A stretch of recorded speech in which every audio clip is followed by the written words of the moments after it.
real high-class bout. It's on.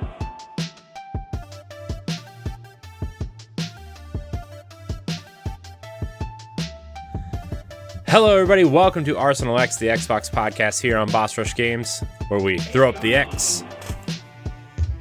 Because we're about to throw down. I'm your host, Corey Deering, and alongside me from the XP cast is Stoy. Hi, Stoy. Hello. Glad to be back. Yes. It's going. So I'm a 40-year-old man playing against a bunch of 20-year-olds in soccer, and you know it's one of those things. My brain thinks I got this. Mm-hmm. My legs, you're like, no, you don't. So yeah, I'm a that's little what I said when sore. I stood up off the couch today. It's like, Yeah. You got this.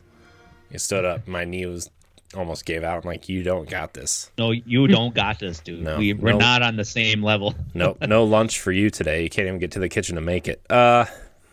Also, I guess I'll starve. Yeah, it's all right. I could use a skip a lunch once in a while, judging by the size of my stomach right now. Now stop it. I am gonna lose some weight though. I need to, and I had a big discussion with my wife about it yesterday. So Okay. Well, you can hire LaRon as your personal trainer if you want. I could, but I don't want to because I feel like he'd kill me. So we got to start small. Yeah, it's true. Yeah. Speaking of small, joining us also is that retro code Eddie V. Hello, everybody. I don't know if you're not that small, Ed. I was just messing. Eddie's jacked. Yeah. No, you are jacked. You got Eddie wanted to challenge me in an arm wrestling competition, and I was like, "You're out of your mind." like I keep shoot. I was just like, Stoy would throw me across the Yeah, the right, convention Eddie. Come on. center. Whatever. Wow. Like, so you got them guns. You look fit. You Bang look good. bang. Yeah, I was gonna say, don't forget to introduce my friends Smith and Wesson. Ooh, that's a gun reference. Yeah. I got that reference. Jesse will be joining us when he wakes up. Maybe. If he doesn't wake up till tomorrow. I don't know. I don't know how his life works. He said give me 30 minutes and it's been 2 hours, so. Well, he was my roommate last night when we were at the video game summit, and he was like, I didn't really want to. I gave him the offer to if he wanted to stay with one of us overnight at the hotel, and so yeah, surprisingly he didn't wake me up, even though he scared me a bit. He's like, I forgot to bring my sleep apnea machine, God. and I was like, oh my god, I'm not gonna get any sleep tonight. But yeah, I fell asleep and I slept pretty decent. So Nice. apparently he didn't because he slept by the window. Oh, So, God. Yeah, and the it's like one of the main highways was like Highway 83 down in Illinois. It was like right outside our window. So yeah, he heard everything. Ooh, boy. Buddy guy's tired. Look, I like sleeping by the window. I like hearing ambient noises outside. It's comforting, so it's fine. I don't mind it either. I mean, I live in the city of Milwaukee, so I'm kind of used to ambient noise. If I go to a place where there's no noise, I get freaked out. Yeah, it's like, what's wrong with this place? Where's all the noise? Yeah, exactly. Like my ears are ringing. I can hear that like plain as day and nothing else. Yeah, like when me and my wife went to New York, it was like, man, there's so much noise here. It's nice. Yeah. And, so that's how that went. But you guys both went to the video game summit this weekend. So Yes. you guys have a good time. You want to talk about that for a little bit? You guys have fun. We had a really good time. Got to see a lot of retro games and some people who made were high scores and selling a lot of retro stuff. A lot of Nintendo stuff there compared to like Xbox and PlayStation. I'm like.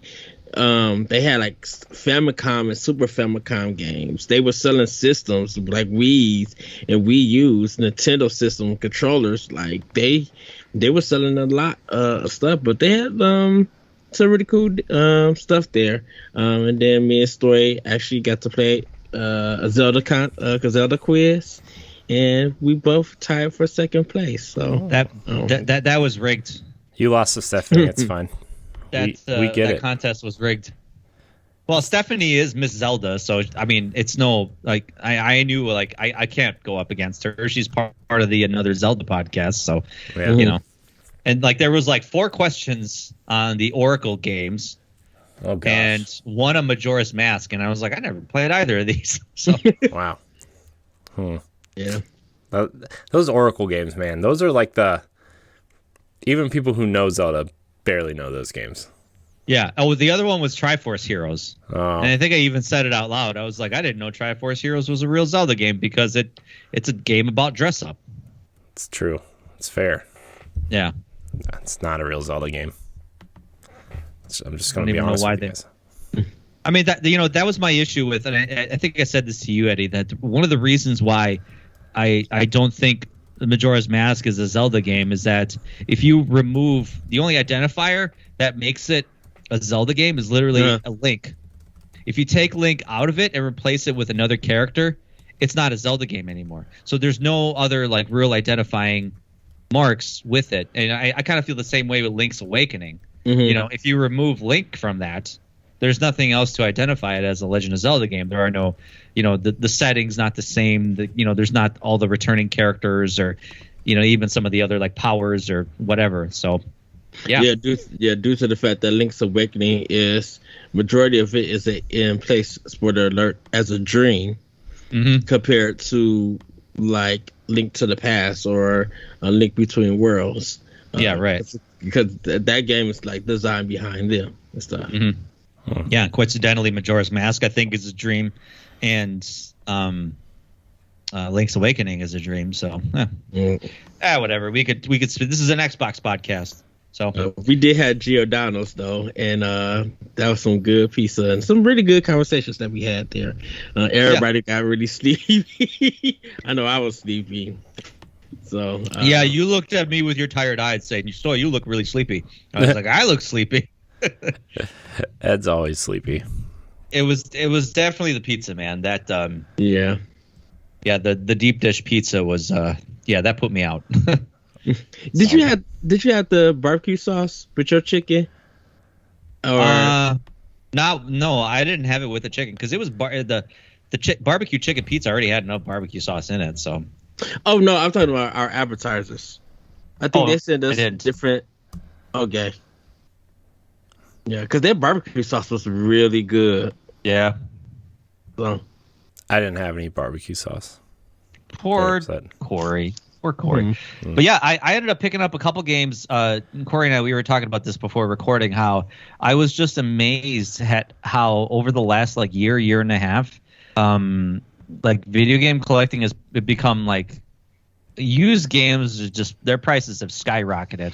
It's insane. Like astronomically. Like games that were like maybe like $30-$40 last year are now like $100 more. And just it's just shocking. Like that's where I am at with my collection now, is that everything I want are now the ridiculously priced items. And I can't justify going to a convention with a budget of like $150 and then just buying one thing. Like it's just I can't justify that. So because one of the things I was looking for was Resident Evil Gaiden for the Game Boy, and I found it there, and of course I turned it over to see what the price was, and it was $180. And I'm like, no, I'm not spending $180 on a Game Boy game. Get out of here. That's funny. Yeah, I was telling a story. Because we talked about like modern prices of games, and we was even talking about collections because of how Mario sold like what $2.6 or $1.5 million that for auction, and like Double Dragon 2 sold like $2.6 million. Yeah, when it comes to Nintendo games, because they're so limited and out of print, they're gonna raise up their price highly. Cartridges cost a lot. CDs, not so much, unless it's a very rare game. But a lot of the PlayStation and Xbox stuff is now on the stores where you can just download it. So those prices are not going to be high. The cartridges, though, yeah, you're going to pay a pretty penny. Definitely if it's Nintendo related. Well, some of them, like, the one thing I guess this ties into our podcast is like old Xbox games are still ridiculously cheap. Like, it's very rare that you'll find some of them that are ridiculously expensive. Like, actually, I found Def Jam Fight for New York for GameCube, Xbox, and PlayStation 2. And interestingly enough, it's more expensive on the GameCube and cheaper on the Xbox. I think on the Xbox it was like worth $150, and then on I think GameCube it was like $220 or something like that, something astronomical. It's because all those third-party games on GameCube were so short-printed because nobody played third-party games on their GameCube, right? I mean, Yeah. I think the only third-party game that sold more on GameCube than anything else was Soul Calibur. And BMX Yeah. Triple X. Yeah, yeah. Well, Gosh, Because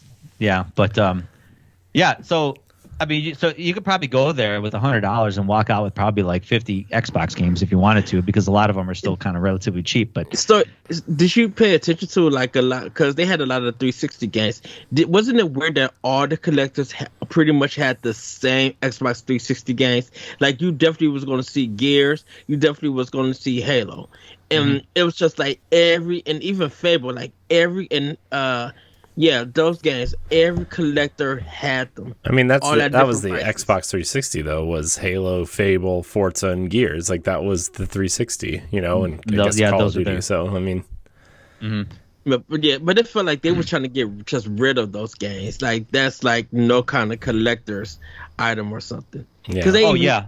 Because those are everybody has. Like, you know, there's rarely somebody that walks into a video game convention like that to say like, oh, I hope to find a copy of Gears 2 or something like that. You know, like 9 times out of 10, if you own an Xbox 360, you own all the Gears games or you own all the Halo games, because those sold like hotcakes back then. So, whereas you know, if you go there trying to find Asura's Wrath, did you see how much Asura's Wrath is now? It's $90. I don't know why, but it's $90. I found a copy of it. It was a loose copy. It was just the CD for $80. I'm like, that's crazy. Wow. Yeah. Wow. Well, I mean, apparently I have a gold mine in N64 games in my basement, so. Do you have the boxes? I do. They're all complete in box except for 3 games. And Bro, I have 30, you got a gold mine. I have 35 games downstairs, so. So I saw, I think Resident Evil 2 for the Nintendo 64. That was worth, complete in box, $280. Yeah. Yeah. I was like, wow. It's because it's the only version that has the Resident Evil 0 stuff connect in it, you know? Yeah. Well, except for, I guess the remake probably does too, but I mean, of that era. So, because I think they wanted to connect, because, you know, 0 was the GameCube exclusive, so they wanted to like try to tie it in, I guess, so. Yeah, they were developing Resident Evil 0 Nintendo 64. Yeah. But I think they just ended up pushing it to the GameCube because, you know, yeah, they got that exclusive rights to the Resident Evil 1 remake, and that was the sole reason I got a GameCube in the first place. What, the Resident Evil remake? Yeah. Yeah. I could give a crap less about Super Mario Sunshine. Oh no. Yeah, Sunshine sucks. Eddie, that's terrible, man. Come on. You even have to admit it. I No, love you Sunshine. don't. To be No, fair, you don't. Stop lying to yourself. Eddie. Anywho, To be fair, Stop lying to yourself. I'm not the 3D Mario guy. I think Mario 3D World is the best 3D Mario game, so that's my opinion. Yeah. They did have Army of Two the 40th day, but I passed on it because it's not backwards compatible. I'm like, dang it. I mean, I have it for PS3, but I'm like, I wanted it backwards compatible so I could play it on my Series X or Xbox One. Are you sure? Because I thought, wasn't that on EA Play? No, the first one. The first one is just the first one. It's just the first one, because the second and third one have all that licensed music in it, and you know, I think who was in the third one? I forget who's in the third one. 40th Day. Was that the second one? No, the Devil's Cartel is the third one. It's the third one. Devil's Cartel was the third one. Yeah, that's right. There's all this licensed music and stuff in those, and they're not licensed in perpetuity. And I guess those games aren't popular enough to put on the service. So yeah, because they had some 360s to buy if you wanted one, but I'm like, I'm not about to buy one of these just to play one game. I'm like, I still got my PS3. Dude, I have my 360 hooked up to play the Turtles arcade game, and I have all those arcade games that aren't backwards compatible on my 360. So I guess I could play the 40th day though, because it is hooked up and I do have it digitally. So And rub it in Eddie's face. I am. I suppose one of the games I bought was Trauma Center, and I still have my Wii U hooked up to my TV, so I can at least play that. I just got to find a remote somewhere. That's funny. I actually just bought a bunch of things on my Wii U yesterday. Look at that. That's a Wii U tablet. It is, because it's hooked up here, because we're going to do for Pal Block, we're going to do a Zelda timeline playthrough, I think. Oh, good luck with that. Yeah. So a lot of those. Good luck with that. A lot of the DS games are on.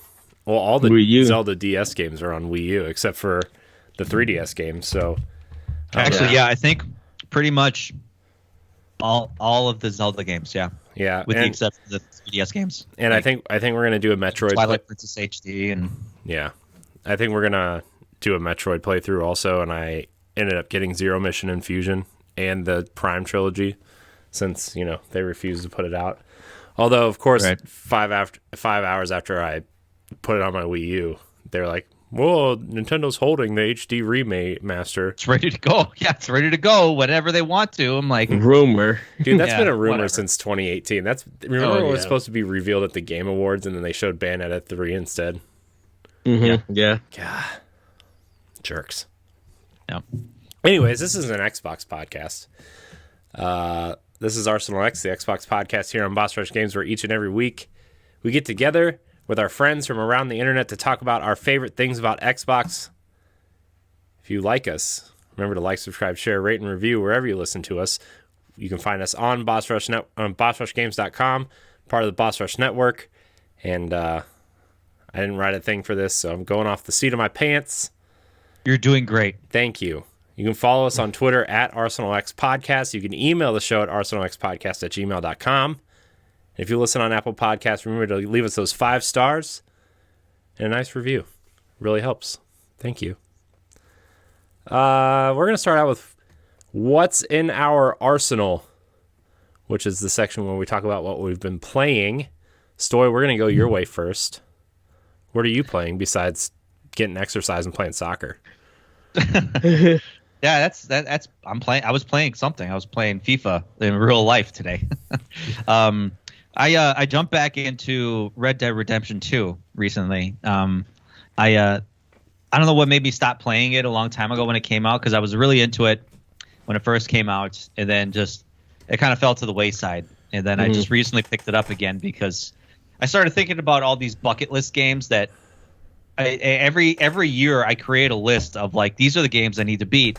So the summer is always kind of the time where there's not a lot of big games coming out, so I actually have time to finish games before the big fall rush. So Red Dead Redemption 2 is definitely on there. But Eddie, we talked about this with a lot of times with the clunky controls of some of the Rockstar games, especially when you get into firefights. Yeah. Now, in Grand Theft Auto, it's a little bit easier because there's a little bit more hard objects, to get behind cover. There's building walls, there's boxes, there's other barriers, whatever. In Red Dead Redemption 2, it's a little bit different. You have to hide behind this, like, misshapen rock or this weird wagon that's turned over. And a lot of times when I try to hit the cover button, it's like Arthur, my character, doesn't know, like, do you want me to take cover here in the middle of gunfire, or do you want me to take cover behind cover? I'm like, behind cover, please. But, like, he doesn't understand where to go. So a lot of times it's a struggle, but at the very least, like, the gunplay is forgiving, that you could literally get shot like 20 times over and still be okay as long as you're playing on normal and whatever. So, and I feel like the gunplay in Red Dead 2 is better than GTA 5. Like, easier. Like it was easier to use. I'm like, okay, this is what should have been in GTA 5. So I give really credit to Rockstar for that, for Red Dead Redemption 2. Now, and this is where I think it's because all the guns in Red Dead Redemption are single shot. Yes. So,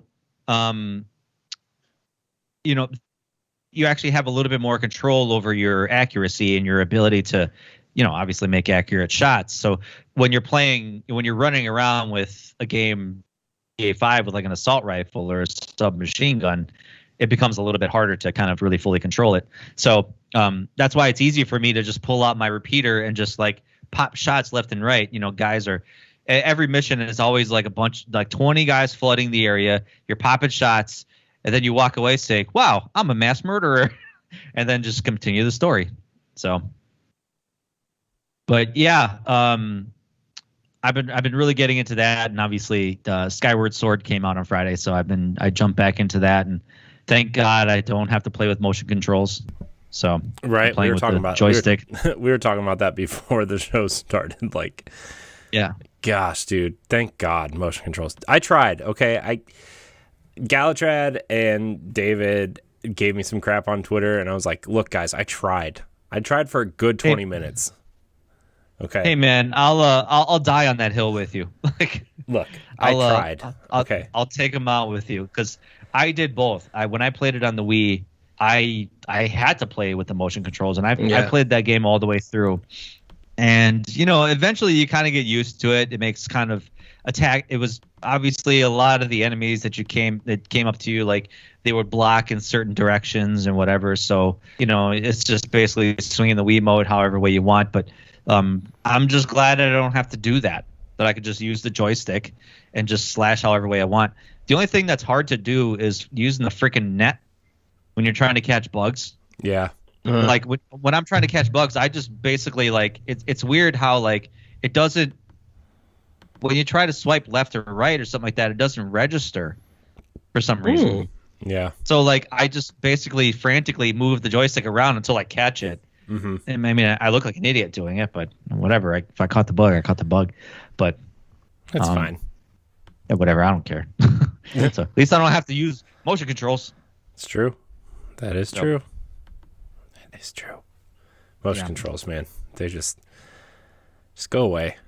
Well, there's some places where it does work. Like, okay, if you put like an exercise game together, I remember one game I played a lot of, like in the Wii. It was like kind of like my workout supplement was Gold's Gym cardio boxing. So like you get both Wiimotes together and you're doing air boxing, whatever. That's cool. But like in my Zelda game, and you want me to play this game for 40 hours because that's how long the game is, get out of here with that. Yeah. Hey. Awful. I'm sorry, David. I'm sorry, Galatrad, but you're wrong. Not sorry. You're wrong. You are wrong. Give me the joystick any day with that. So. Gosh, am I glad that motion controls are over? Yeah. Right. No kidding. So. Ed, what are you playing? Been playing Street Fighter Alpha 3, and Street Fighter Third Strike. Kind of just been practicing back my Street Fighter skills. Like, that makes sense. Getting back into those games, because they, Street Fighter, like one of my favorite fighting games, and it's been so long since I've been able to just dive in and play that series, and like be able to see how good I am or how rusty I am with certain characters. So I've been doing that. I've been like really enjoying it, having a good time. Played a little bit more God of War on PS4 just for fun. Getting to do that. I'm about to jump into Detroit Become Human because I want to finish that game so I can talk about it. I got Skyward Sword, but haven't been able to play it yet due to me being out for the weekend. It's on a Switch. And, it's on a portable console, Ed. You could have just played it. Interacting. I've been interacting and having fun and talking to everybody. So I haven't had no time. You don't want to do that. Well, what was it? What was it you and Jesse played? You had the Switch on the kickstand. You guys were playing something. Streets of Rage 4. Streets of Rage 4. That was it. Yeah, that's right. Yeah. So we were playing that for a bit, having a little bit of fun. And since Switch don't have the Mr. X Nightmare DLC, we still gotta wait for that. We couldn't play any of that. But I think I got the free update, but I just haven't got the new DLC until they release it, and we don't know when they're gonna do that. And yeah, Crosscode is pretty much what I've been playing on Switch. Like I said, I've been going to get into Skyward Sword a little bit later, but that's pretty much it. I got Scarlet Nexus and Outriders, and I need to play that on my Series X. And I purchased Fable 3 from the convention, and can't wait to start that up because I never got the chance to play Fable 3 or Fable 2. I have Fable 2 digitally on my Xbox One, but 3 I never bought. 3 I didn't get, so I'm like $5, not a bad price. Neat. Oh, and also played Streets of Rage 2.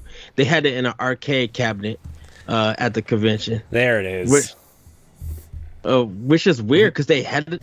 I think it was running through a 32X because the music was cutting out at certain times. Like they put the music like in a stereo kind of sound, so it did sound better. But it was like it felt like it was a Sega CD game because it was cutting off, and then they would cut back on. I'm like, they never did this in the whole game. Only time that they faded out is when the boss music came out. So I don't know what they did to make it feel like that. But yeah, that's pretty much what's been in my arsenal. Nice. Yeah, that makes sense.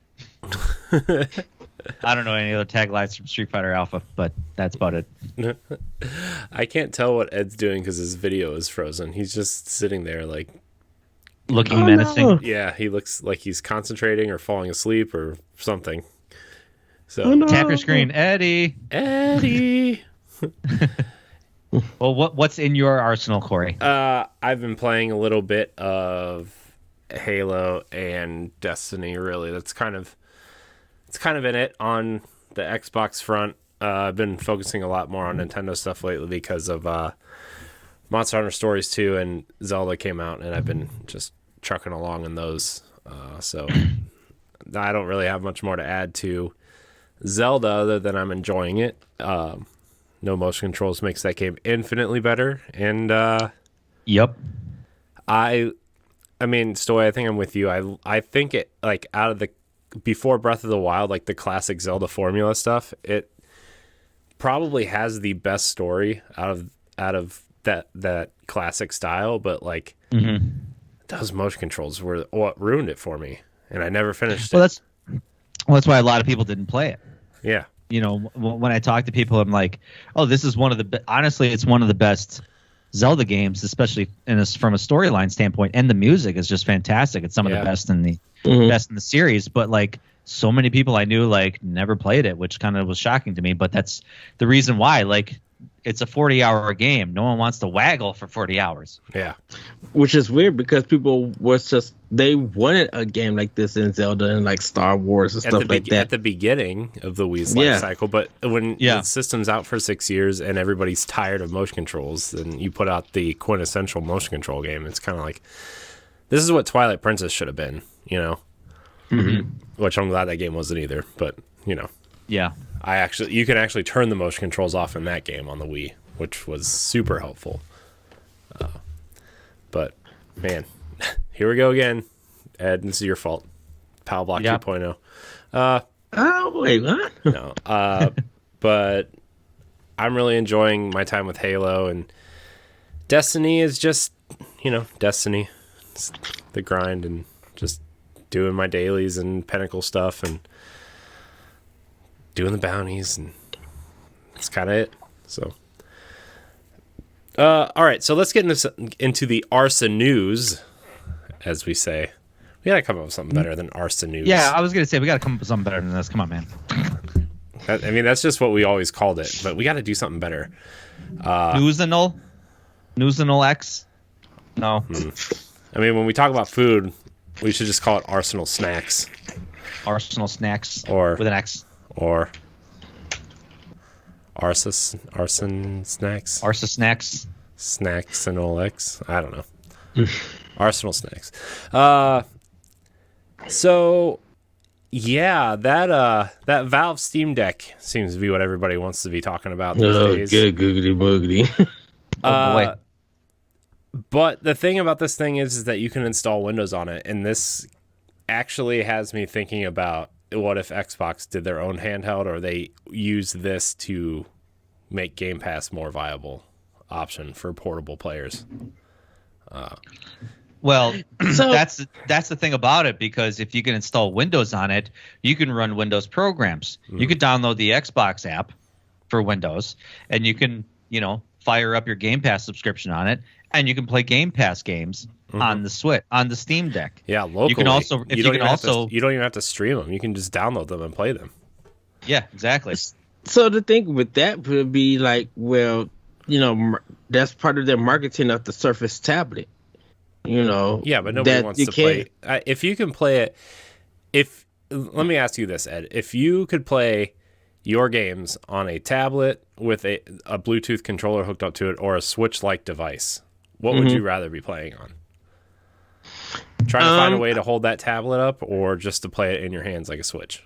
Well, there'd probably be a stand. No, I'm asking you what you would do. You're talking about I'm asking you what you would rather be playing on. I mean, I'm gonna play on something like a Switch or something, but I'm just saying Microsoft is probably thinking that when it was marketing the Surface tablet, they was always including Game Pass, and this is Microsoft we're speaking of. Microsoft is going to first market their product before they do anything else. Yeah, no, I know that. I'm just saying, like, this could be like a backdoor kind of. Oh well, let's say the Steam Deck is super successful. Let's say it sells like I don't know, in the next 2 years or something. Let's say it sells like 30 million units. Let's just put that number out there, and people start playing with it because this seems like a device that maybe like people want to open up and see what it can do outside of just the Steam OS. Let's just say 40% of these people install Windows onto it. Right, that's like 17 million people put Windows on this device, and 10 million of them have now will buy Game Pass because they can play it portably instead of having to hook it up to their phone or their tablet or a laptop, right? Yeah. I feel like this is actually like a good thing for Microsoft, and maybe they're kicking themselves for not having a Game Pass dedicated device. Like I don't think they're kicking themselves at all, because this is their competitor doing it's the work for them. It's not even their competitor. The thing about this, they've been working with Steam. Microsoft been putting some of their first party games and stuff on Steam. True, yeah. On Steam. So so taking that word competitor out, this is best case scenario for them, because they did none of the hardware development and they spent no money on this system. That's true. And it's basically Valve just making a system for them, for them to play games in a back alley way. Like, obviously, it's not like you're going to have directions on how to do it right away. You're going to have to like kind of Google it and search the internet for instructions on how to, install Windows on this thing. But the fact that you have the capability, and anybody has the capability, is great for Microsoft. Yeah. Well, I think with Microsoft is it just their first party games? Because with Game Pass, anything on Game Pass. Yeah. The thing with Game Pass is, okay, so the Game Pass stuff, I probably would say with the regular Xbox and 360 stuff, yes. Well, it's gonna be whatever's available on Game Pass for PC though. Yeah. It's not gonna be for it's not gonna be the Xbox version. It's gonna be the PC version. So all the 360 stuff probably not on there, although they are starting to creep older stuff on there, like Psychonauts is on there now, I think, and a couple other things. But so should we say the console Game Pass that they hooking up onto it? I mean, you're not going to be we're talking about PC Game Pass. This is going to be PC Game Pass. No, okay. Unless you found a way to install the Microsoft Xbox OS on it. I guess that was what I'm thinking of, because if y'all talking about getting Windows and stuff on it, and mentioning Game Pass, are you trying to get the console games on it? Because Windows 11 is going to have an entire Xbox UI system on there, right? Like that Xbox operating system is going to be built into Windows 11, supposedly, or a version of it. So yeah, but I still think they won't be releasing games for the system, right? Because obviously, when every month when they update their Game Pass library, they update some that are available for the console and for the cloud and for the PC. Right. Yeah. So for the PC. Yeah. I think. Yeah. So I guess I was confused with myself, because that's what I was trying to get. Poor Eddie.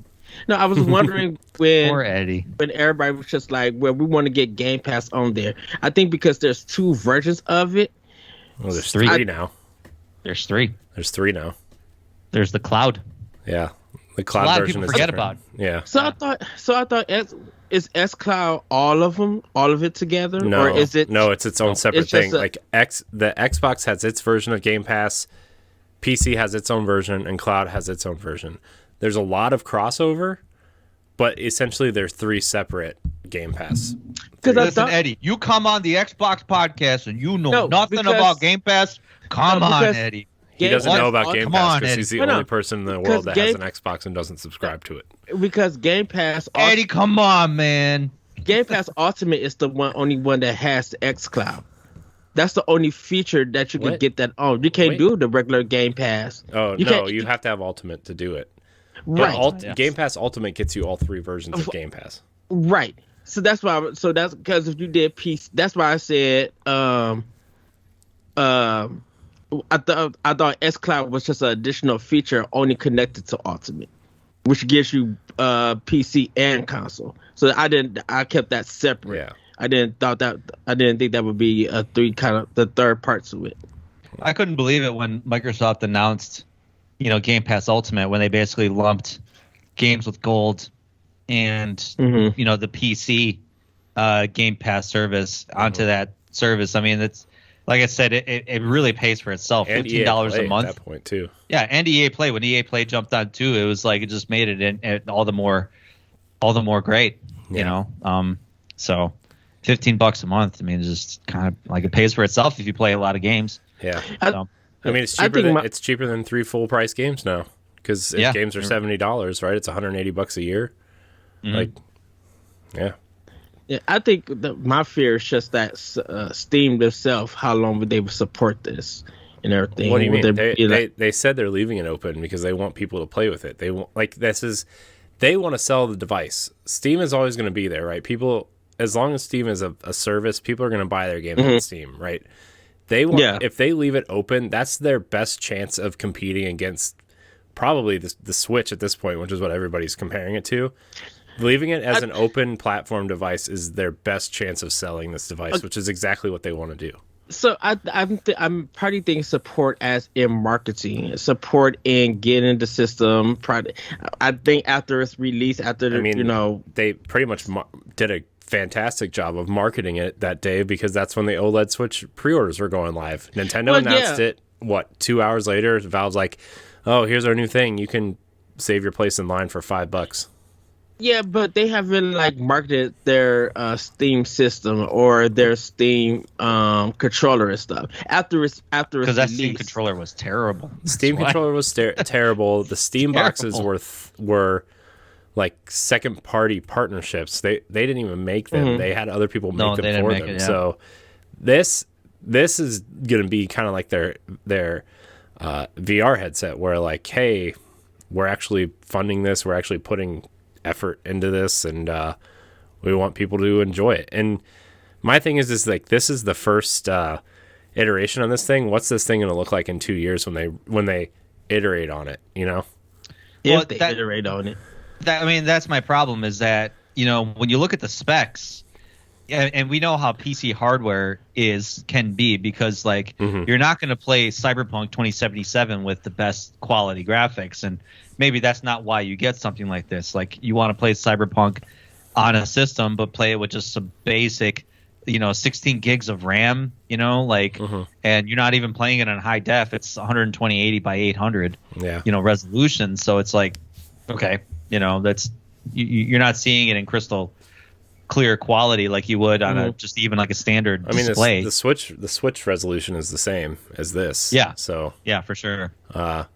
Plus the big caveat to this thing right now too is like your multiplayer games aren't going to work on here because of the anti-cheat stuff.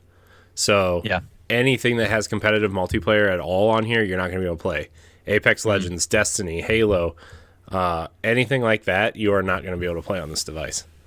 And that's what and that's why this whole thing, this Steam Deck, confuses the hell out of me. Why they would make something like this if it's not player friendly.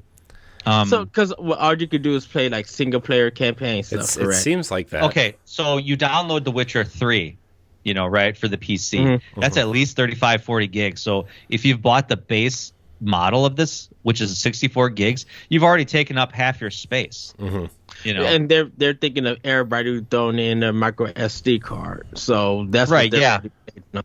But Admittedly, you want to take advantage of the solid state drive, that's coupled with this system. But I think that's when me and LaRon was talking earlier about this. I'm kind of just talking about most Steam players, if they are doing gaming like that, they take their laptops and stuff to if they're playing games on Steam instead of. There's something about this. There are going to be people who's going to buy it and everything and enjoy it for what it is. But I'm like, you're not going to be seeing people take this stuff to esports, or you're not going to see them taking this to play some other games that may be at a tournament level, or if they don't got a Switch, they're going to be carrying their laptop and stuff and playing games on there. And I know LaRon said that a good laptop is going to cost you some money, and this is a cheaper alternative. But I'm just like, if there's a way to play Diablo 3 or something, or World of Warcraft with friends or whatever, and it's through Steam, well, that's probably bad examples, or whatever multiplayer game through Steam, like you said, Story, if this is capping you, why would you get the system if you could just easily do it on your PC?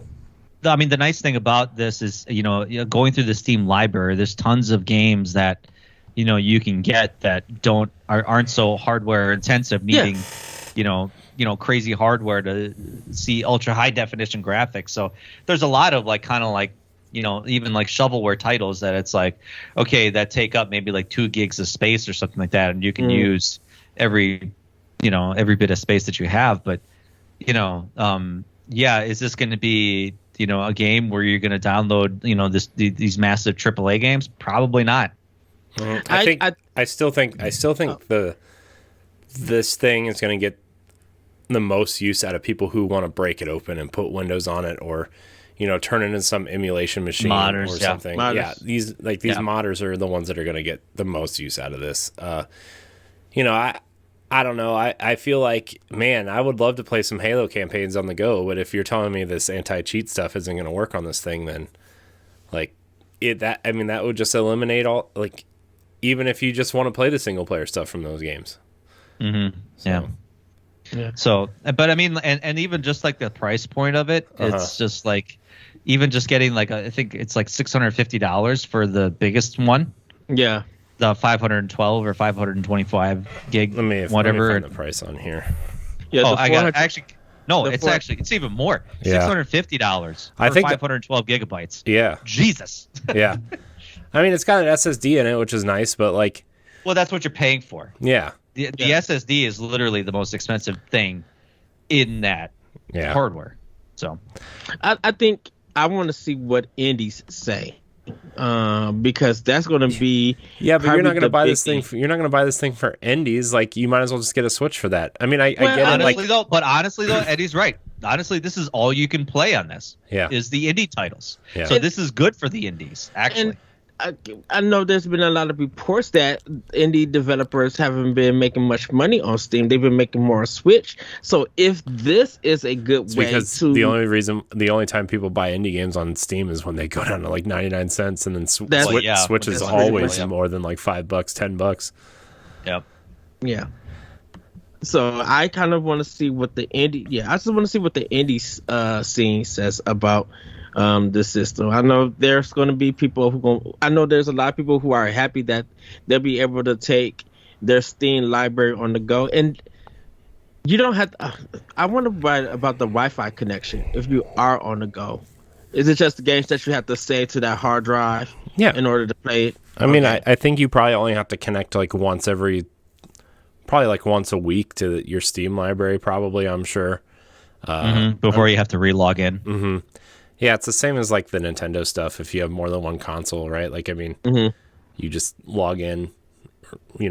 They check your digital stuff once every 48 hours, I think, and you'll be good to go. So the one nice thing I also read too about this is that Valve made it kind of like very hard for people who are reserving this system, because reserves are live now, and all you need to do is put down like $5 for it. But they actually are putting a block on new accounts from reserving the system. So like if you just make an account the day of just to reserve the title so you can go later, like they actually block you to say your account's too new. You'll be available to reserve it like in a week or two or something like that. Yeah, so, you had to buy a game in June or had to make a new purchase in June in order to do it. So they just said to prevent bots and like other people that just make fake accounts, the scalpers and stuff. Yeah. Will it work? It depends on how many pre-orders. If Valve's going to announce how many good pre-orders the thing is though, is if this thing even like isn't as big of a success as they want it to be, this is just going to be a write-off for them anyway, right? Like, I mean, Valve makes so much money every day that like they can take chances like this, and we're like, you know what, didn't work out, it's fine.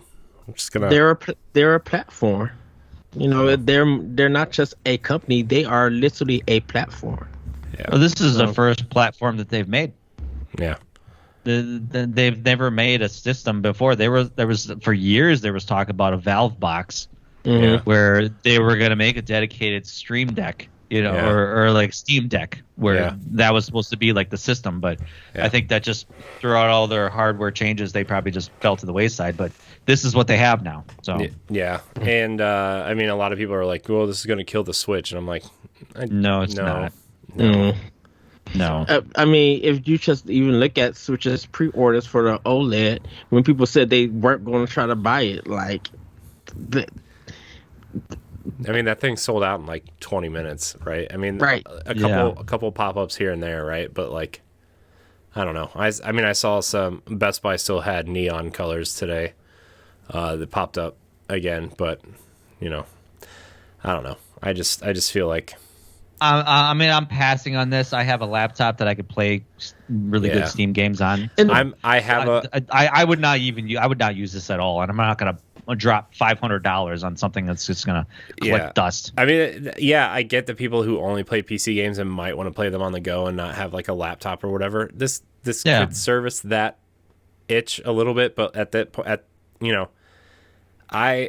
I'm not going to get it to hack my GamePass subscription onto it. I have a phone with an extra Xbox controller I can play on, or, it's just, I'm not interested because I don't have a big Steam library, right? I think I have like 4 games on Steam, right? And it's two different versions of Roller Coaster Tycoon, Tomb Raider because they gave it out for free, and Planet Coaster and Destiny are like the 5 games I think I have on Steam, and that's... And this thing's coming out in December. Like, everybody's gonna be, if Sony and Microsoft could get more systems and games out, all the holiday purchases are gonna be on the console stuff. Like, who's gonna really be spending time when they get?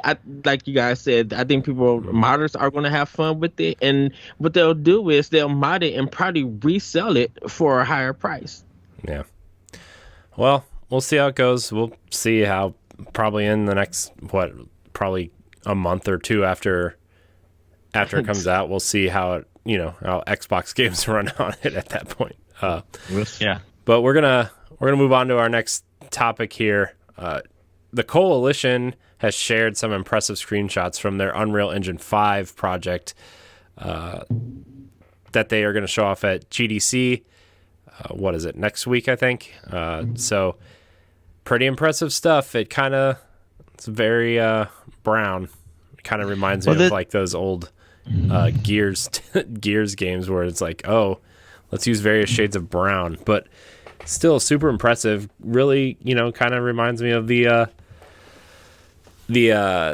tech demo that they showed off earlier on the PlayStation 5 stuff. So what do you guys think of these screenshots? I mean, I know they're just screenshots, but they are. Well, I think I remember Unreal did a Unreal 5 reveal of the engine where it was like, it kind of looked like a Tomb Raider demo, so to speak, and they just showed a lot of the weather and the detail effects, even just like talking about like traversing the walls and stuff like that, as climbing, and even just like weather effects and how the sun can really, like, the sun's rays like give it like a whole slew of like new features or whatever. I know I'm not using my words right, but some of the, I mean, video games are now starting to kind of like toe that line between like, okay, is this really real? Mm-hmm. Like it's really starting to toe that line, and Unreal 5 is, man, it's going to be massive once the they start kind of putting out some of their games, because I know the Coalition's working on a few games.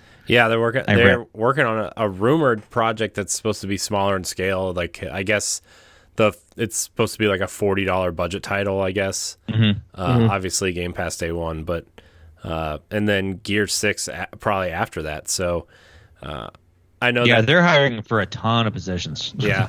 Plus I know they've been working on a ton on trying to get Halo out the door as well, with 343, but they've been helping them out. Yeah, it's like all hands on deck to get Halo out. There's like 10 studios working on Halo right now. I think Playground is actually helping on Halo now.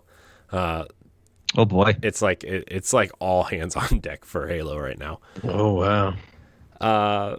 I'm excited to see what the Coalition can do outside of Gears. I remember when Microsoft first bought the Coalition, it was Black Tusk at the time, and they were working on a third-person heist game called Shanghai, which was kind of like a modern day Die Hard type game, I guess, where you're kind of going through this building and trying to solve the mystery of the building and seeing what's happening inside and whatever. And then when they turned in the Coalition, they obviously took on Gears, and Rod Ferguson came back and everything. So I think this looks impressive. Like, I know they're just screenshots, but it looks amazing. I know even movies and TV are using Unreal Engine 5 now for their effects. I know The Mandalorian used Unreal Engine for their set design. Oh wow. So I'm excited. What do you want them to be working on? What do you want this game to be? Like, I hope it's not just like a cover-based shooter. You know? I mean, I get that's what they're good at, but if they're going to do that, they might as well just make Gear 6 at this point. I want something. Well, I mean, I assume Gear 6 is being made with Unreal 5. Yeah. I assume at this point. Which if that's true, that leads me to believe we're at least 3 years away from the next Gears game. Mm-hmm.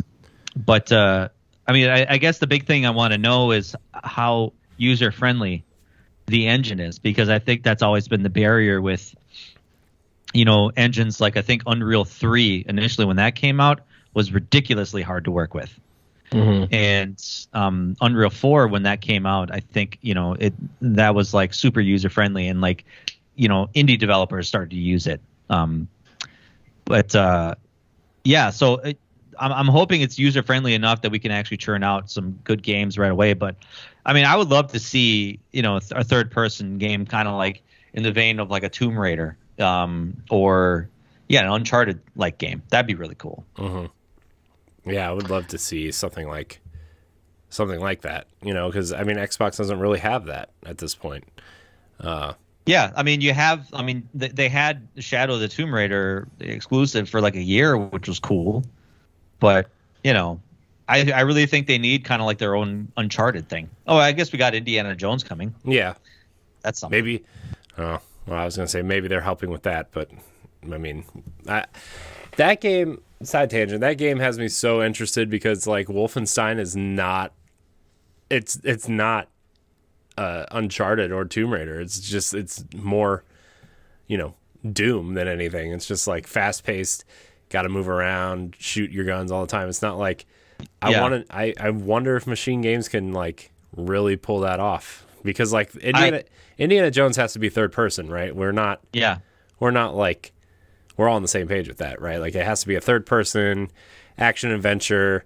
Let's climb these, Well, it's got to be melee combat. I mean, you're going to have your shooting segments, and I imagine there's going to be some like kind of like cover-based mechanics with it. But I mean, watching any Indiana Jones movie, 9 times out of 10, he's taking someone in hand-to-hand combat. So yeah, except for that one scene in Raiders where he like the guy's doing this with the sword and he just pulls his pistol and just shoots him. Well, I mean, you heard the story with that scene, right? Yeah, he was like really sick that day. He was really sick that day, and that was supposed to be a big like combat scene, but they were like, well, why don't we just have you pull out your gun and shoot him? Yeah. And then we can wrap up shooting for the day. So he's like, all right, cool.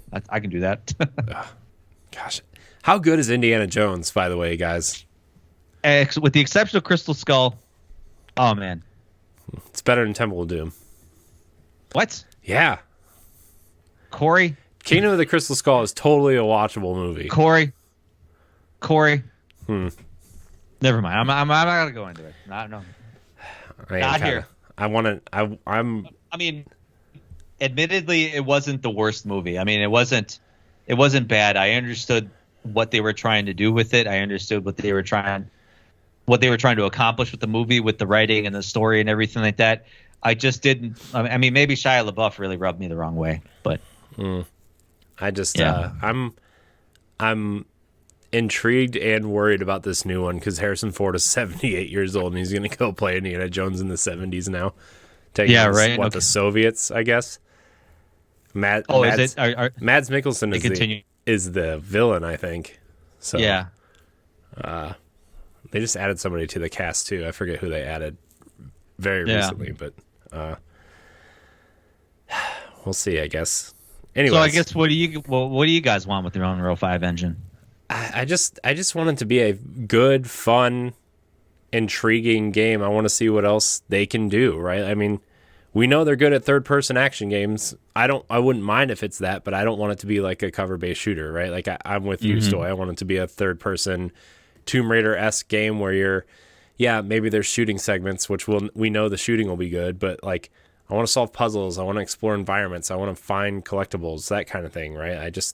Right. That's what I want it to be. As long as we get a good one of those, right? Like I don't need like a Last of Us style dire story out of them, right? I just want something that's fun and colorful and uses the tech in a really meaningful way. And I think it'll be good. You know, I trust the Coalition, right? They've given us 3 great games so far, and they've got tons of people working for them and tons of teams working on like I think 2 or 3 projects. So yeah.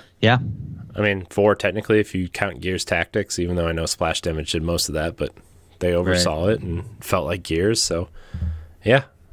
Ed, what about you? I think this is it looks like their take on Recore. I think they're doing a sequel to Recore. Ew, gross. What? 5. I'm just the way 2 people on this planet liked that game. One of them is here. It has a Recore vibe to it with just the way that you it mean looks the brown and rocks? I mean, even with that little thing that's in it, that little floating sci-fi, because it's gonna be a sci-fi kind of game, a mystical kind of game. So I'm thinking at this point in time, like not a reboot to Recore, but I think it's going to be maybe a spiritual successor to it or something like that. But it's going to be done in their way. It's and they'll probably be like, okay, we tried that game with this developer, but it didn't work, so we gave it to the Coalition. They renamed it. They just redid the thing. Of course, it's gonna have shooting elements and to it because this Microsoft and the Coalition, they can't do melee battle or anything like that.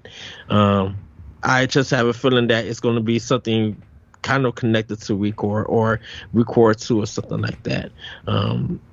I kind of do want to see what they're going to do with Unreal Engine 5, because this is looking mostly almost close to what their tech demo was when they showed it off for PS5.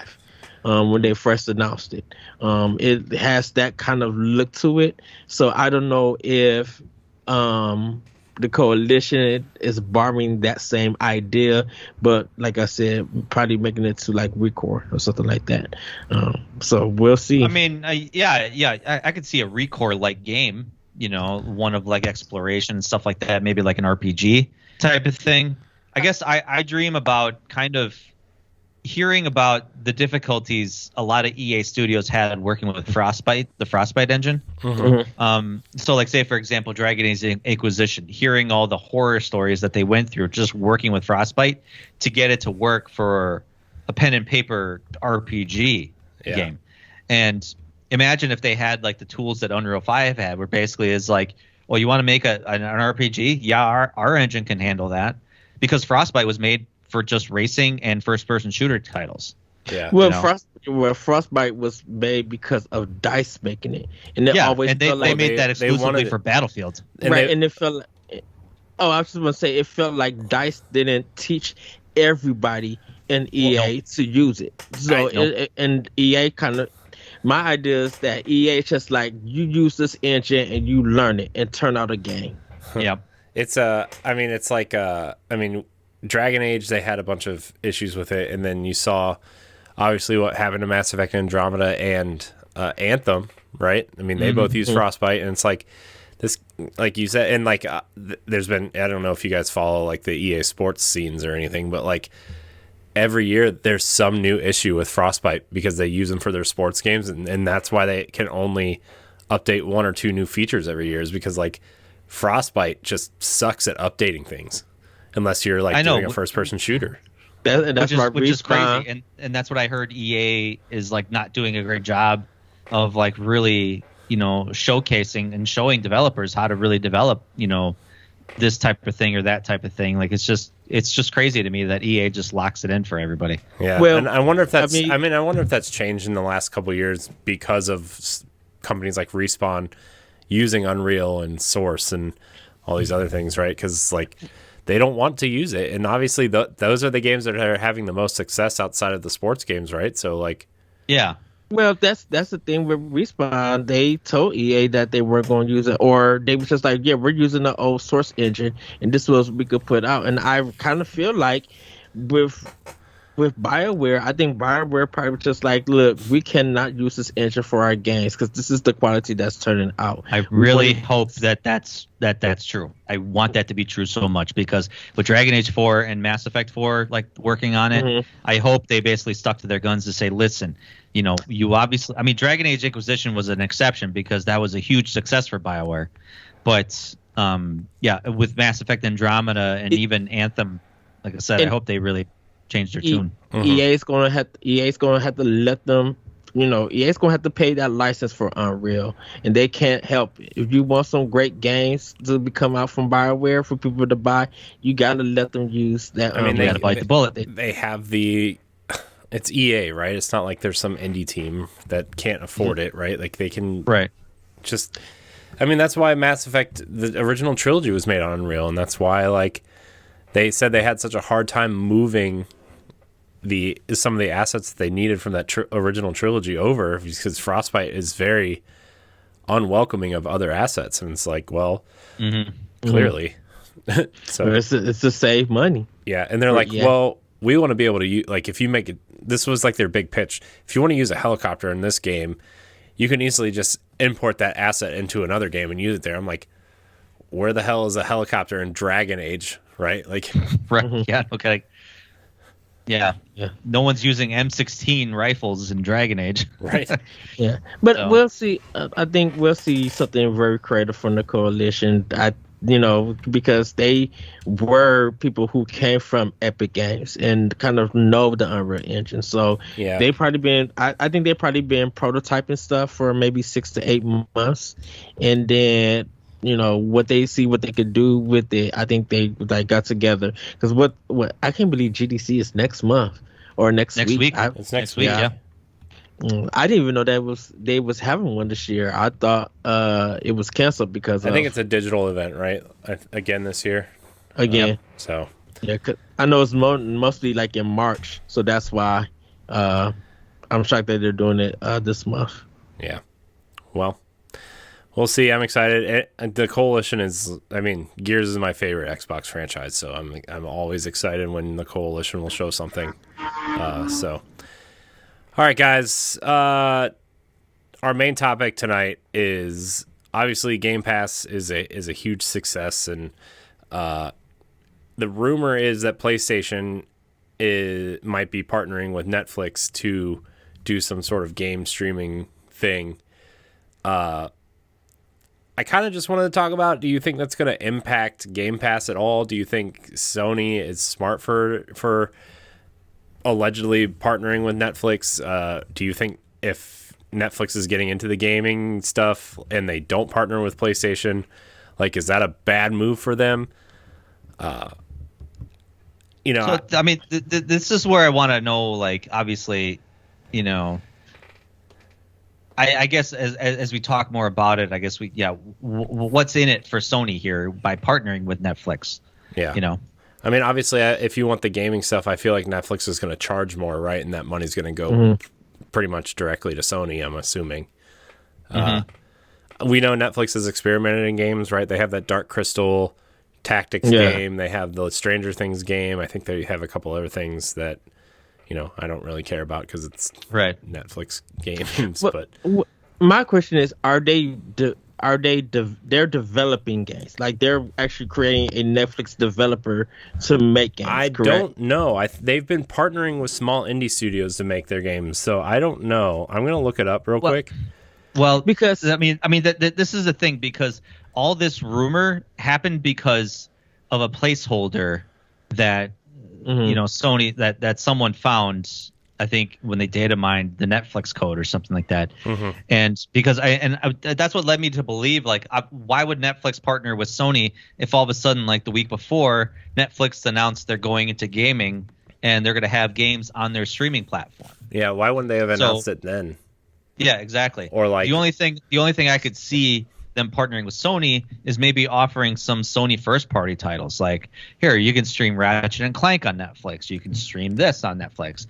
I mean, I don't think Sony's going to get into the streaming game, you know, with someone else. Yeah. Well, I think it's because if this was to happen, Sony's been making business moves. Well, in a sense, what they could do though, they signed a movie deal with Netflix just recently, like a few months ago. Yeah, but Sony could also could package PlayStation Now with a Netflix subscription.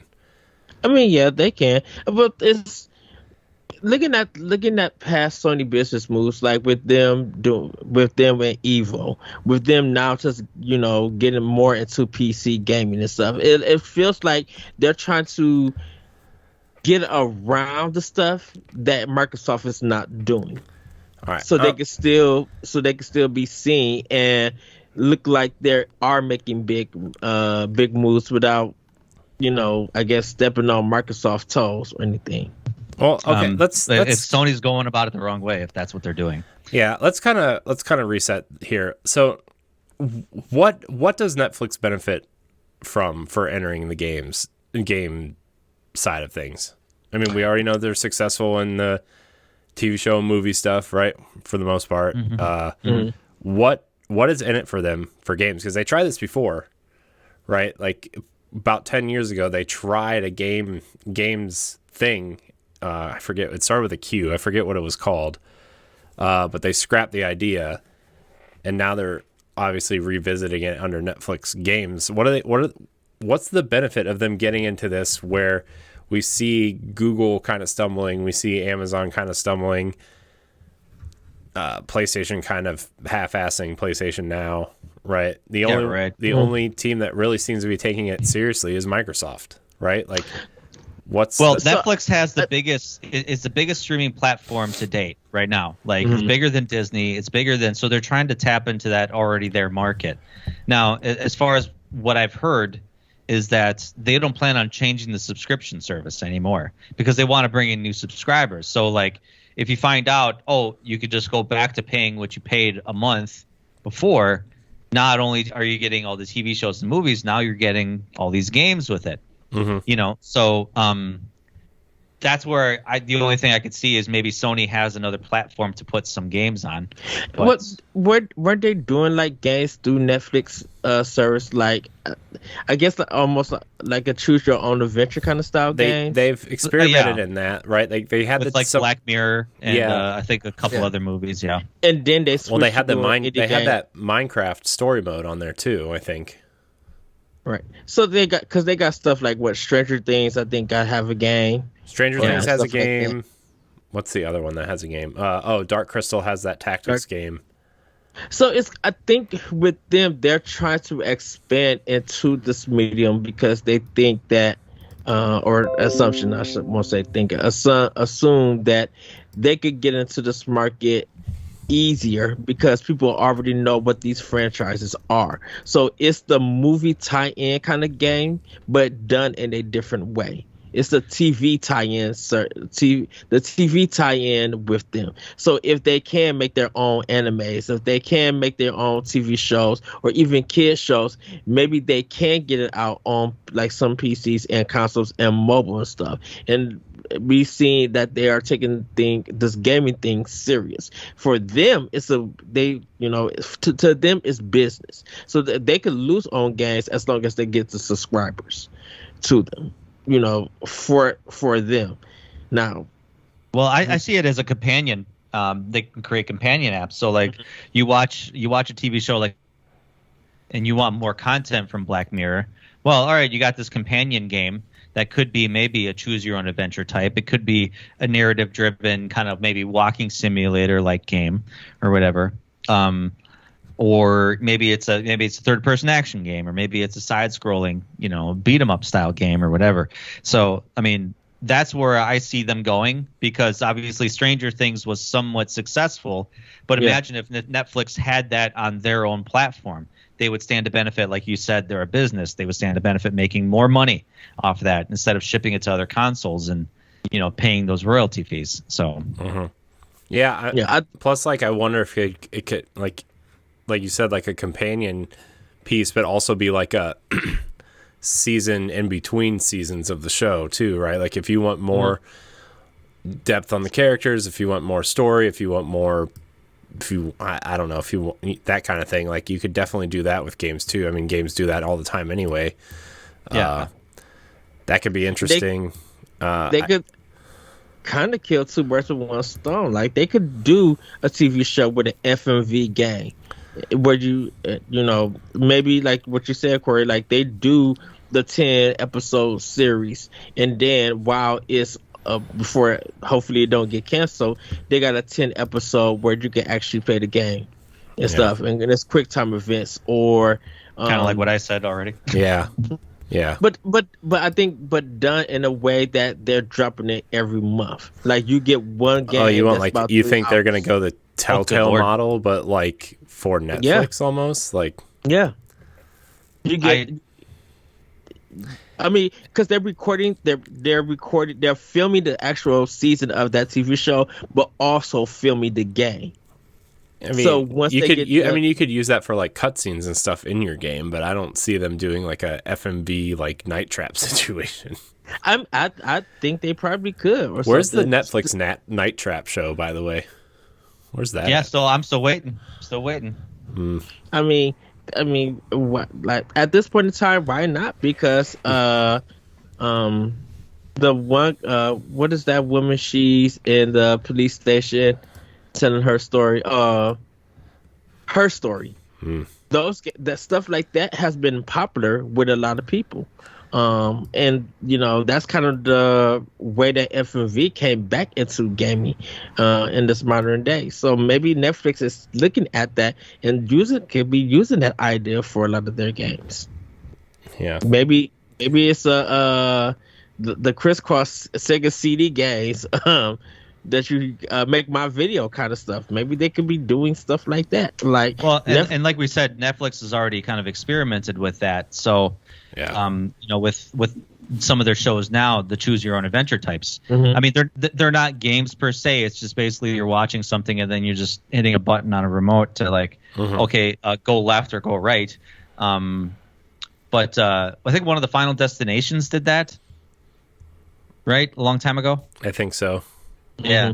But yeah, so that's where you have to, I guess, kind of find out like what they mean by game deals. Like, are they going to be making, kind of experiences like that, or are they going to be making like full-fledged games, kind of like how they Stranger Things? You got to think it's got to be a mass market appeal thing, right? Like you're not going to get like a hardcore RPG on there like The Witcher or anything, right? You're gonna get like a mass appeal, like, oh, families are going to sit down and watch this, kids to teen show, and like, oh, maybe we'll play through a couple episodes of this because it appeals to the family, and instead of busting out Monopoly, we're gonna play a Netflix thing or whatever. You're not going to get The Witcher. You're not going to get God of War. You're not going to get Halo, right? Like you can't do that on this service, right? Like their approach to the game is going to be more almost like that Intellivision Amico thing that came out or is coming out, right? Like that's kind of where I see is like games designed for families, maybe trivia games, maybe visual board games, maybe like Stoy already said, like the interactive things. I wonder, will there be hard copies, like physical copies of their games, or are they just going to keep it digital? I mean, to put it on it's consoles probably just and part of PC. the It's probably just part of the subscription service, but they do sell physical copies of their shows, right? Like I know Stranger Things has physical. I mean, well, yeah, but on DVD or Blu-rays. Yeah, I mean, to me, like the game side of things is strictly this is part of your subscription. We're not going to sell it physically, right? So unless someone like Limited Run did a deal with them, and they're like, oh, well, here's the physical copy of your Netflix game. But I don't know. I feel like this is a really weird thing for them to be getting into right now. Yeah, and I honestly don't think I'm not thinking much into this. The only thing I can think of is this is a tie-in to the movie deal that they signed. Yeah.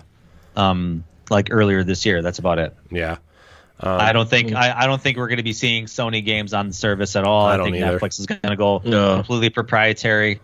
I don't think Netflix is linking an exclusive publishing deal. Like I said, I just think people are reading into this a little too much. I do too. Well, I think people just kind of wonder because it wasn't just be successful. Because it wasn't PlayStation that they found, right? It was Sony that they found in the data mine, right? Yeah. It was Sony, and then a picture of what looked like a PlayStation 5 controller. Yeah. Well, I mean, like... Wow. My God. The internet goes crazy now. I mean, you can hook... Like, my smart TV has Bluetooth functionality. I can hook my Xbox controller up to it, right? So, like... I don't know. They did hire Mike Verdu, who was a vice president of game development over at Facebook Reality Labs, and he was a vice president of mobile over at Electronic Arts, so... And Zynga too. Yeah. So I mean, I feel like there's an article about it on BossRushGames.com. There is. You should go. Yeah. Should I read it, Stoy? No. Oh. Yes. I was going to, but now that you said no. All right. Well, except now I can't. I'll read it. Now I can't find it. So. Quick question: do you think Netflix is going to do anything VR related? Nope. No. If they were going to do that, they would have done it already, I think. Yeah. Plus, like, who are they going to partner with? You know, like, they're not going to make their own headsets. Like, no, I'm the talking phone about stuff kind of sucks. I'm talking definitely not games. For VR. No, definitely not. No. This is a thing that I feel like you're going to be able to use your phone as a controller. That's how simple these games are going to be. I feel like, you know. Mm-hmm. So. Because I don't know how successful their games have been. I don't know. They've been on GamePass, both of them, or all of them at some point. I don't know. I don't even know what games they put out besides those two. So, anyways, I don't know. I still think that Game Pass is obviously the clear winner here in terms of games, the streaming stuff, and even just like the subscription model stuff. I think Stoy, you're right that people are looking way too hard into this Netflix gaming thing. It's clearly going to be some sort of broad appeal thing. PlayStation's not going to show up on here. Xbox Game Pass isn't going to show up on here, right? It's just going to be like a family friendly. Let's play a trivia game. Let's play Monopoly on TV instead of whatever, that kind of thing. Yeah, because when I looked at the list of the full motion video, choose your own adventure games, more than half of those are like kids shows. Mm-hmm. So I wouldn't be surprised if as most of these games were like kind of catered to kids. Yeah, great. I can't wait for the Coco Melon tie-in. Okay, that's you. Yeah, I don't know what that is. Well, it's a kid show that my daughter's obsessed with. Okay, got it. I think that's why people want to know when they talk about games, is it going to be more mature? Absolutely not. Like that. I mean, I bet there's some horror themed stuff for adults on here, but most of it's going to be broad appeal stuff. So Yeah, we're not going to see any AAA titles on here, and I think if no. anything, Amazon have, we've learned the lesson from Amazon even like Google Stadia. They put, they both companies put together big development teams to make big games, and then all of a sudden, like Amazon, laid off a bunch of people. Google Stadia like decimated a lot of their development studios. And so like 80% of that team went to Haven now, right? With Jade Raymond anyway. So yeah. So I mean, I think maybe Netflix is learning from everybody else's mistakes to say like, let's just make some small little companion titles, maybe for kids shows out there, and maybe something else with I keep saying Black Mirror, but that's a pretty popular Netflix series. But yeah. Yeah, I could see them tying stuff into Stranger Things and stuff too. Anything that's like remotely popular, I could see them having tie-in stuff too. Oh yeah, for sure. Or like just stuff... too bad they can't really touch The Witcher because that's a CD Projekt Red's property. So yeah. I kind of feel like this is a way to maybe if stuff does get canceled, maybe they'll probably use the service the test to see if that series is popular or not. The thing is though, like for these types of games though, you would have to plan the game. Like if you want them to tie into the show, you would have to plan out like multiple seasons in advance and start development on the game before you even start production on the show almost. Like, well, that's why I said if they go to FMV route, recording the show and the game at the same time, doing those shots. So when the season is over with, then they could go to the game to like maybe hold them over, and they just do one episode per month. That's 3 hours, and then when it's time for the next season to come, because maybe the sales or wherever they're selling stuff, if that does good, it may show Netflix, oh, we do got people that's interested. Okay, go ahead, do season 2. It's like whatever. It's like that Matrix game that came out for Xbox that tied into the movies. Ooh. That was a good Matrix game. It was actually pretty solid because you actually got to play as Ghost, which was awesome. Yeah. I'm thinking of the Sega one that came out. The Matrix? The Matrix? On Sega? I think you are really confused, Ed, because the Matrix came out after Sega died. Right, yeah. Even after Dreamcast, for sure. No, I think that was a PC version of the Matrix. There was. But there was Online. There was I kind of lost what I was going to say. Whatever. Gosh, Ed, look what you did. Ed confused me with the whole like Sega and the Matrix thing. And I know. No, because you said Matrix. Ed's on living Xbox. in the Matrix where Sega still makes consoles. No, you said the Matrix on Xbox. Hashtag Dreamcast 2. Yeah. I'm thinking of Xbox and PS2 when there was those Matrix games. Yeah, that's what we're talking about. Those are the ones we're talking about. Right, and I thought Sega had the rights to the Matrix. No, I thought that was Atari. Didn't Atari publish that? I think Atari published the first one, and then WB Games published the Path of WB Neo. Games, yeah. Okay. So, that's a weird license on how they did that. How the heck did Sega get it? Like Sega didn't get it. Atari didn't get it. Eddie, you're lying. I thought Sega did. Ed partied all weekend. He's tired. No, I'm good. I'm just saying. I don't know. Now I have to look this up. Gosh, Ed, look what you did. I'm Googling it too. So. The Matrix. Okay, games. Matrix Online. Yeah, he did say that. So. Yeah. Well, yeah, because I knew Sega did one, and when you said Xbox, I'm just like, I thought they had one. I thought they did one for the Xbox, but if it's Atari or Warner Brothers, then that might have been the console games. Well, Sega and Warner Brothers kind of developed the game, and then they sold it to Sony Online Entertainment, like promptly after releasing it. And then, okay. Oh my gosh, Yeah, Midway published Path of Neo. Oh, really? Yeah. And it was like a partnership with Atari. It says publishers Atari, Midway Games West. All right. All right. That's why I was just like the licensing stuff. I'm like, that's weird on how they did that with that game, with that series.